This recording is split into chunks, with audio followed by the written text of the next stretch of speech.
Hi guys, welcome back to my channel. आज मैं आपके साथ शेयर करूंगी फ्रिल शॉर्ट्स, जिसको बनाना बहुत बहुत बहुत इजी है। सो ना लेट्स गेट स्टार्टेड। सो सबसे पहले मैं बता दूं, ये बनाने के लिए मैंने क्रेप फैब्रिक का इस्तेमाल किया है एंड फैब्रिक मैंने सिर्फ 1 मीटर लिया है।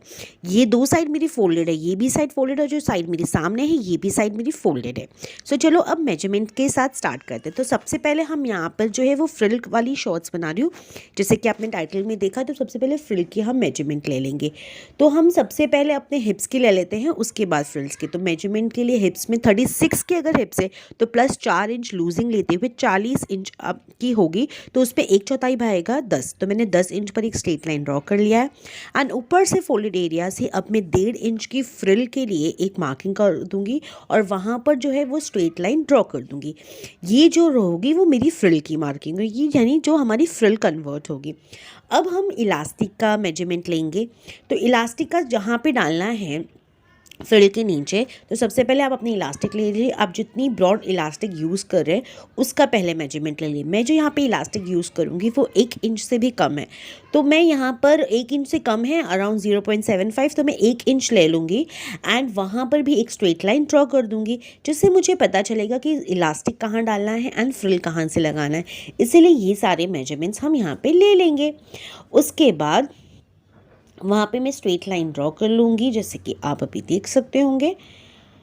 सो ये हो गई मेरी फ्रिल एंड इलास्टिक की मेजरमेंट। अब मैं लेंथ ले लेती हूँ कि कितनी लंबी आपको अपनी शॉर्ट्स बनानी, उतनी लंबी आप ले लीजिए। तो यहाँ पर मैं बनाऊँगी ऑलमोस्ट 12 इंच की रेडी शॉर्ट्स, तो मैं यहाँ पे 13 इंच पर मार्क कर लूँगी। और जो हमें मार्किंग लेनी है वो नीचे से लेनी है, जहाँ से हमारा इलास्टिक का हमने ड्रॉ किया था लाइन, उस यहाँ से हमें लेंथ लेनी है, क्योंकि वो ऊपर का पार्ट तो फोल्ड हो जाएगा, इसलिए वहाँ से। तो 13 इंच पर मैंने यहाँ पर एक लाइन ड्रॉ कर लूँगी। आधा इंच आप प्लीज़ सीम अलाउंस से रख लीजिए नीचे फोल्डिंग करने के लिए। वहाँ से हम ले रहे हैं अपना आसन। तो आसन को यहाँ पर जो मेरा आसन आ रहा है वो है 10.5 पर, तो मैं 10.5 पर एक पॉइंट ड्रॉ कर लूँगी और वहाँ से एक स्ट्रेट लाइन ड्रॉ कर लूँगी। इस तरीके से हम अपना आसन यहाँ पे ले लेंगे और उसके बाद वहाँ से बाहर की तरफ से जहाँ आसन का पॉइंट ख़त्म हो रहा है वहाँ पर 3 इंच का एक स्ट्रेट लाइन ड्रॉ कर लेंगे और उसमें हम एक कर्व शेप दे देंगे, जो होगा हमारी आसन का मेजरमेंट। इस तरीके से हम कर्व शेप दे देंगे। उसके बाद जहाँ पर आपने लेंथ लिया है वहाँ पे आप वापस से मेजरमेंट ले लीजिए और जितना चौड़ा आपको नीचे का पार्ट चाहिए उतना चौड़ा आप ब्रॉडनेस ले लीजिए।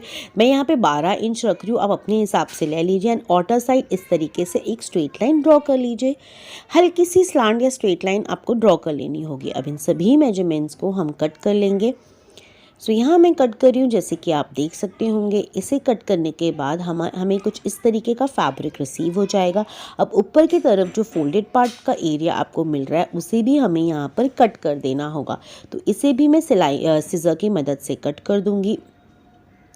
इसे कट करने के बाद अब हमें सबसे पहले अपना जो क्रॉस एरिया का पार्ट होता है उसे जो है यहाँ पर स्टिच कर लेना होगा। सो यहाँ पे मैं स्टिच करूँगी अपने क्रॉस एरिया का पार्ट।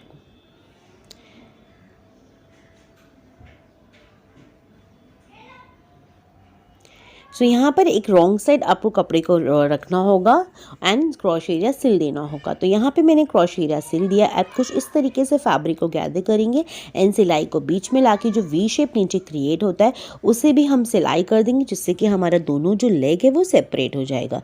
इस तरीके से वहाँ पर भी हमें सिलाई कर देना होगा। तो मैंने यहाँ पर भी सिलाई कर दिया है, जैसे कि आप देख सकते हैं। अभी हमें बेल्ट का फोल्ड करना होगा। तो बेल्ट हम वहाँ तक फोल्ड करेंगे जहाँ तक हमारे इलास्टिक की सबसे पहले हमने लाइन ड्रॉ किया था, जैसे कि आप देख सकते हैं।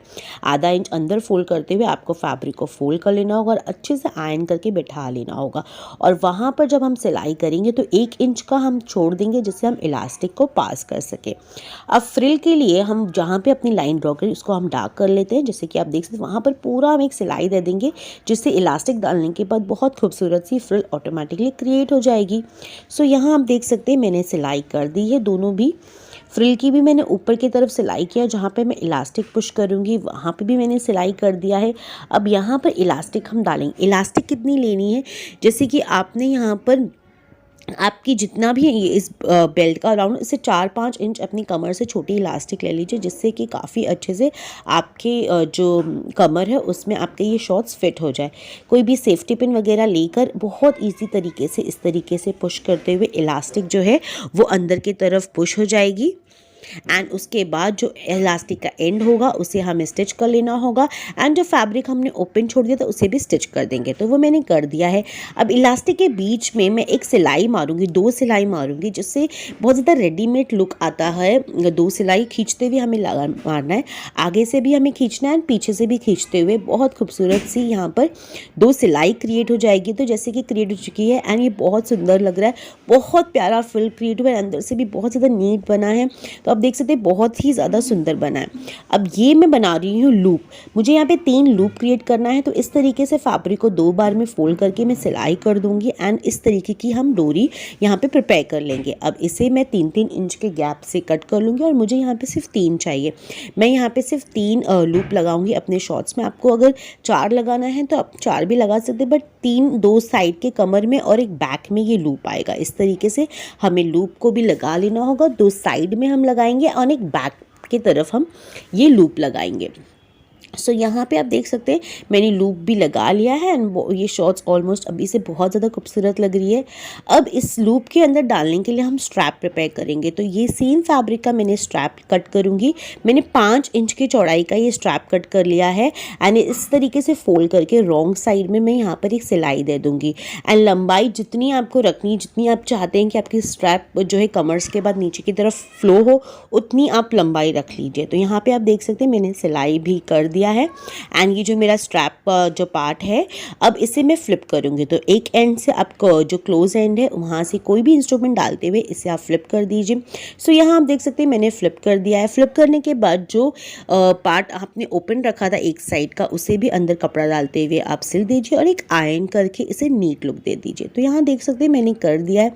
अब अपना शॉर्ट्स लूंगी, शॉर्ट का जो नीचे का हिस्सा है उसे भी मैंने हेम कर दिया है, अंदर आधा इंच फिर आधा इंच फैब्रिक फोल्ड करते हुए एंड अब लूप के थ्रू मैं इस तरीके से अपना जो बेल्ट है वो पास करूंगी। एंड गाइज इस तरीके का जो शॉर्ट्स है आपने देखा होगा कि बहुत सारे ऑनलाइन वेबसाइट्स पर मिलते हैं, ऑनलाइन शोरूम्स में मिलते हैं एंड ये बहुत कॉस्टली होता है। यानी +500 रहता है एंड इसे आप घर में आराम से 50 रुपये में बना सकते हैं। 1 मीटर का कपड़ा क्रेप का 30-35 रुपये मिलता है, ईजिली इसे क्रिएट कर सकते हैं। तो ये मेरा शॉर्ट्स जो है वो रेडी हो चुका है एंड ये बहुत प्रिटी लग रहा है। बहुत इस तरीके का शॉर्ट्स आप डेली यूज़ के लिए भी बना सकते हैं, या अगर आपको नाइट में कंफर्टेबल है तो नाइट में इस तरीके का शॉर्ट्स बना के वेयर कर सकते हैं। बहुत ज़्यादा सुंदर लगता है, बहुत अच्छा लगता है।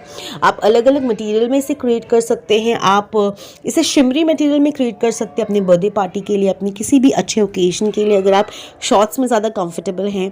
सो अगर आपको ये वीडियो मेरी अच्छी लगी हो तो प्लीज़ मेरे चैनल को सब्सक्राइब कीजिएगा, वीडियो को लाइक कीजिएगा, शेयर कीजिएगा एंड कमेंट डाउन करके बताइएगा कि आपको आज का ये वीडियो कैसा लगा। Till then guys, thank you so much for watching my channel.